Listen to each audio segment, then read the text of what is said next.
نہیں، حضور کی نبوت کی مدد کے لیے کوئی ضرورت ہونی چاہیے.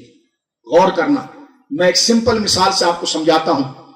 نبی پاک کا زمانہ تھا، خود حضور کا زمانہ تھا، سرکار ہمارے آقا موجود تھے. سرکار کی خدمت میں دور دور سے وفد قافلے حضور سے ملاقات کے لیے آتے تھے. کوئی یمن سے آ رہا ہے، کوئی مصر سے آ رہا ہے. تو یمامہ سے ایک قافلہ حضور کی بارگاہ میں آیا، ٹھیک ہے. اس میں ان کا جو کمانڈر تھا اس کا نام تھا مسیلمہ. یہ حضور کے پاس آیا. اب حضور موجود ہے صلی اللہ علیہ وسلم، سرکار بنفس نفیس. توجہ کرنا، یہ جو خاتم النبیین کا معنی آخری نبی ہونا اور اجراء نبوت، اس میں مسلمانوں کو پریشان ہونے کی ضرورت نہیں کہ کچھ کریں. یہ مسئلے سارے طے شدہ ہیں، یہ سارے مسئلے طے شدہ ہیں، اس میں الجھنے کی ضرورت نہیں ہے. غور کرنا، توجہ کرنا. ایک بات میں جہاں اختتام کروں گا، نبی پاک کے پاس بنو حنیفہ کے قبائل میں سے یمامہ کے علاقے سے لوگ آئے، بڑے طاقتور، بڑے لمبے چوڑے مالدار. اس وقت اسلام پھیل رہا تھا، لوگ حضور کے اخلاق سے، اسلام کی تبلیغ سے متاثر ہو کر آ کر حضور کے ہاتھ پر اسلام قبول کر رہے تھے اور اپنے خطے میں مبلغوں کو دعوت دے رہے تھے کہ یا رسول اللہ کسی کو بھیجیے تاکہ وہ وہاں پر دین سکھائے. سرکار ان کو بٹھا کر تربیت دیتے. غور کرنا، حضور کے پاس مسیلمہ جب آیا، حضور موجود تھے، کہنے لگا ہم ایمان لاتے ہیں. یہ تاریخ قادیانی بھی مانتے ہیں، ہم ایمان لا رہے ہیں. حضور کا لے آؤ. تو حضور کے قریب آ کر کان میں کہنے لگا آپ مجھے اپنی نبوت میں پارٹنر کریں. کیا کہنے لگا؟ آپ مجھے اپنی نبوت میں پارٹنر کریں. سرکار نے زمین سے تنکا اٹھایا، ایک تنکا رکھا ہوا تھا، تنکا ہی کہتے ہیں نا، زمین سے اٹھایا. حضور نے فرمایا میری نبوت میں کوئی اتنا بھی میرا شریک نہیں ہے. جب وہ چلا گیا تو حضور سید عالم نے فرمایا مسیلمہ کذاب ہے. غور کرنا. مسیلمہ، دیکھو آج کمیونیکیشن کا دور ہے لیکن اس کے باوجود غلط انفارمیشن آگے پھیل جاتی ہے. آج واٹس ایپ ہے، فیس بک ہے، پھر بھی دیکھیے ڈبلنگ ہو جاتی ہے. تو وہ دور کیسا تھا؟ اب جو مسیلمہ آیا لوٹ کر گیا تو وہاں جو گاؤں میں رہے ہوئے بڑے بوڑھے نوجوان تھے جو نہیں گئے تھے، ان کو کیا پتا کیا بات ہوئی ہے. اس نے کہا جی محمد صلی اللہ علیہ وسلم نے مجھے آدھی نبوت دی تھی تو میرا کلمہ پڑھنا شروع کر دو. وہ پیچھے والے اس کے ساتھ لگ گئے. سمجھ گئے آپ؟ انفارمیشن یعنی کمیونیکیشن نہیں تھا، کوئی خط نہیں، ٹیلی فون نہیں. توجہ آپ کی، غور کر رہے ہو. اب نبی پاک صلی اللہ علیہ وسلم کے بالکل وصال پاک کے آخری لمحات ہے. سرکار نے جملہ فرمایا وہ جو مسیلمہ ہے نا وہ کذاب ہے، بہت کذاب مبالغہ ہے، بہت بڑا جھوٹا ہے. سوال اس کے جھوٹے ہونے کی وجہ کیا ہے؟ اس کے جھوٹے ہونے کی وجہ یہ ہے کہ اس نے میرے ہوتے ہوئے نبی ہونے کا دعویٰ کیا. اب اگر حضور کے بعد کوئی نبی آنا ہوتا تو معاذ اللہ حضور یہ کہتے مسلمہ کذاب ہیں لیکن بعد میں ایک صدیق آئے گا، بعد میں ایک سچا آئے گا. لیکن حضور نے آگے فرمایا قیامت تک ایسے کئی جھوٹے آئیں گے اور ان کے جھوٹے ہونے کی وجہ کیا ہوگی؟ کسی کی بھینس بھگائی ہوگی، کسی کی بجلی چوری کی ہوگی. فرمایا ان کے جھوٹے ہونے کی وجہ یہ ہوگی کہ وہ نبی ہونے کا دعویٰ کریں گے. یعنی قیامت تک حضور نے فرما دیا کہ وہ جھوٹے ہوں گے. اگر حضور کے بعد کسی سچے نبی نے آنا ہوتا تو حضور کہہ دیتے یہ جھوٹے ہیں لیکن ایک سچا آ رہا ہے، اس کو قبول کرنا ضروری ہے. لیکن میرے دوستو ایسا کچھ ہوا نہیں ہوا. تو یہ کہاں سے بکواس تمہارے ذہن میں شیطان نے ڈال دی ہے کہ اجرائے نبوت ہے اور نبوت چلتی رہے گی. آپ سمجھ رہے ہیں میری بات ابھی میری مکمل نہیں، اس سے نتیجہ میں نکالا جائے. میں اس کو مزید کلیئر کرنا چاہ رہا ہوں. غور کرنا میرے دوستو، حضرت ابوبکر صدیق نے کیا کیا؟ عام بات ہے. صدیق اکبر نے اپنی پوری ریاست کی فوج لگا دی اس کے خلاف. اور مسیلمہ، توجہ کرنا، بڑی قیمتی بات کرنے جا رہا ہوں میرے بھائیوں. مسیلمہ کذاب کے بارے میں حضرت ابوبکر نے کہا ساری امت مر جائے لیکن یہ زندہ نہیں رہے گا. کسی نے کہا مسجدیں بناؤ نا، مدرسے بناؤ. اور انہوں نے کہا جب حضور کی عزت نہیں رہی تو مسجد کا کیا کرنا ہے؟ جب حضور کی عزت پر حملہ ہو گیا ہے تو مدرسوں پر کیا کرنا ہے؟ 2 نمبر پیر اس بات کو سمجھے، اپنے آستانے پر پہرا نہ دے، حضور کی ناموس پر پہرا دے. آستانہ بلڈنگ کا نام نہیں ہوتا ہے، عقیدے کا نام ہوتا ہے. یہ جو تم نے ون لین ٹریفک چلایا نا، ہر ایک سے ہاتھ چمواتے ہو، یہ ہر چمہ جو تمہارا لیا جا رہا ہے نا یہ امانت ہے، اس کا جواب تمہیں خدا کو دینا پڑے گا. تو لہذا جو جتنا آگے ہوگا اس کی ذمہ داری. حضرت ابوبکر صدیق نے پوری فوج لگائی. 2 جرنیل کمزور پڑ گئے، تیسرا جنرل خالد بن ولید بھیجا۔ میرے دوستوں اتنی خطرناک جنگ ہوئی ہے، کہا جاتا ہے کہ 22,000 کے قریب مسلمینوں یعنی اس کذاب کی فوج ماری گئی، اور اس میں کئی صحابہ کرام جن کی تعداد 700 سے زیادہ ہے، حافظ قرآن صحابہ شہید ہوئے، اور مورخین نے میرے بڑے بھائیوں دسکا کے غیرت مند مسلمانوں اور حضور کے گنبد کی خیرات لینے والوں، سرکار کی وفاداری پر غربت میں بھی پہرا دینے والوں، اے مخلصوں سنو، اس وقت 700 سے زیادہ حضور سید عالم صلی اللہ علیہ وسلم کی امت کے صحابہ و حافظ قرآن وہ شہید ہوئے۔ مورخین نے لکھا کہ عرب میں بڑی بڑی جنگیں ہوئی ہیں لیکن اتنی خطرناک جنگ کبھی نہیں ہوئی، اتنی کٹائی ہوئی تھی کہ خون گھٹنوں تک آتا تھا۔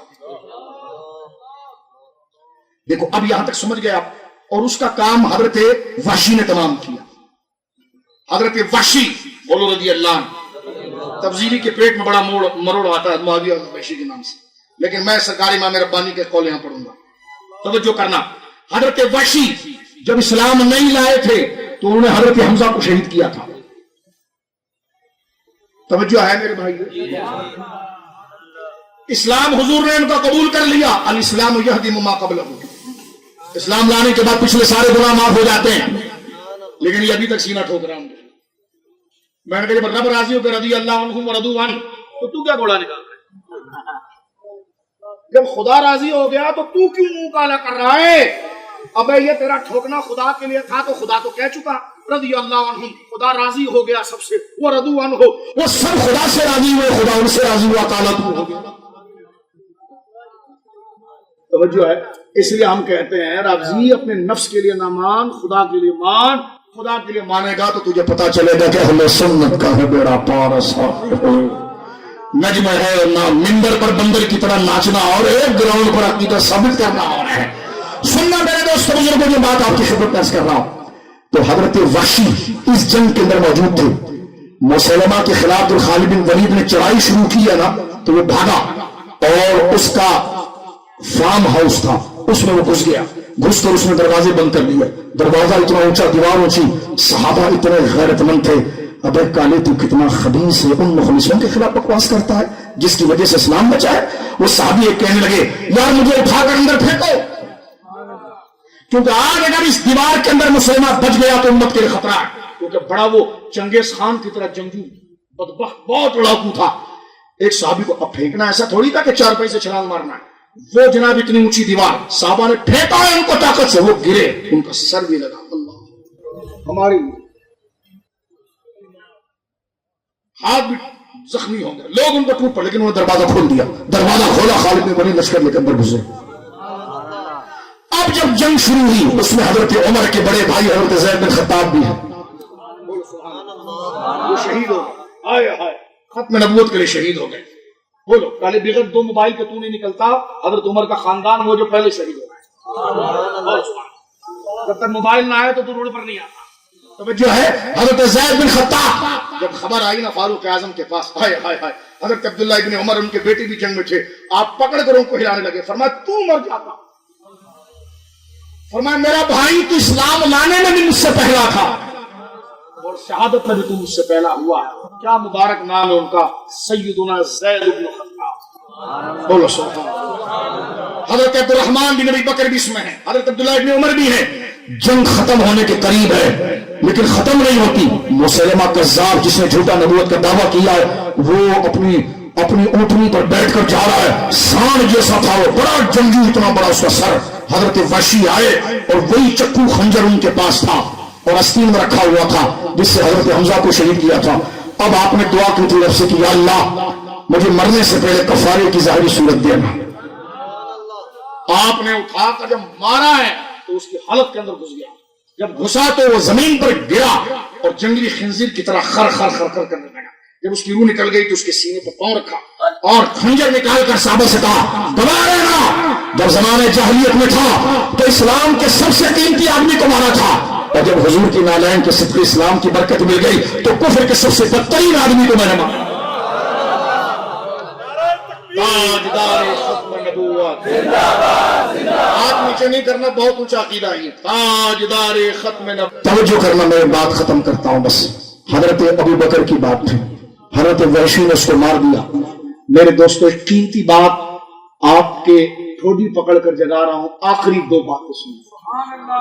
اگر حضور کے بعد کسی نبی نے آنا ہوتا تو سرکار ابو بکر علی سے کہتے یار علی جا کر ایک دفعہ مسلمہ سے پوچھ تو صحیح، کیونکہ وہ تو حضور سے ملا ہوا ہے، حضور سے ملا ہوا ہے، ذرا پوچھ کے حضور نے کوئی کہا ہے اس کو اس قسم کی بات؟ حضرت ابو بکر نے بات کی؟ بولو کی نہیں کی، پتا چلا یہ چیز ممکن ہی نہیں تھی، اس نے فرمایا قید کے رکھ دو اس کو، لیکن بات نہیں سنی جائے گی، یہ ریاست کی ذمہ داری کے تحت بات کر رہا ہوں میں، توجہ آپ کی، فرمایا چارج کرو اس کو، یہ نہیں کہ علی جا۔ اگر حضور کے بعد کسی نبی نے آنا ہوتا تو حضرت ابو بکر مولا علی سے کہتے، عمر سے کہتے یار جاؤ ایک دفعہ سے پوچھو، کیونکہ وہ تو حضور سے مل کر گیا ہے، حضور کا زمانہ پایا، حضور سے مل کر گیا، پوچھو یار شاید اکیلے میں حضور نے کوئی بات کی اس سے، اتنا بڑا جھوٹ کوئی بول سکتا ہے؟ بات کرو اس سے کہ شاید حضور نے کوئی نبوت کی پارٹنر والی بات کی ہے معاذ اللہ۔ حضرت ابو بکر نے سے کوئی بات کی؟ کچھ نہیں پوچھا، فرمایا اتارو اس کو نیچے، وہ زمین پر چلتا ہوا نظر نہ آئے، میرے کو خبر جب آئے جب وہ پیوند خاک ہو جائے۔ میں کہتا ہوں مجھے بتاؤ ختم نبوت کا نظریہ کتنا حساس ہے، صدیق کے فیصلے نے بتا